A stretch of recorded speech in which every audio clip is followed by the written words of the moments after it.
Doctor గారు, laparoscopic surgery gall bladder కంప్లైంట్స్కి చేసుకోవచ్చా, అది అసలు సేఫేనా అని కామన్గా మమ్మల్ని ఓపీడీలో అడుగుతుంటారండి. సో ఈ క్వశ్చన్కి మనము ఈ వీడియోలో ఆన్సర్ చూద్దాం. హాయ్, నా పేరు doctor Nitesh Pagadala. Surgical gastroenterologist from Apollo Nellore. Gall bladder issues, ఎలాంటి కాంప్లికేషన్లో ఉన్న గాల్ బ్లాడర్లో స్టోన్స్ వల్ల వచ్చే ఎలాంటి కాంప్లికేషన్కైనా లాప్రోస్కోపిక్ సర్జరీ అనేది చాలా సేఫ్ అండి.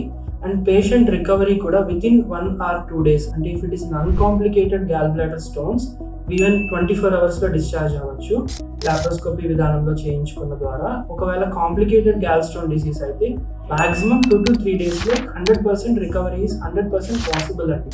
సో లాప్రోస్కోపీ విధానం ద్వారా సర్జరీ చేయించుకోవడం గాల్ బ్లాడర్ ఇష్యూస్లో 100% యాప్ట్ ప్రొసీజర్. ఖచ్చితంగా చేయించుకోవచ్చు. Thank you.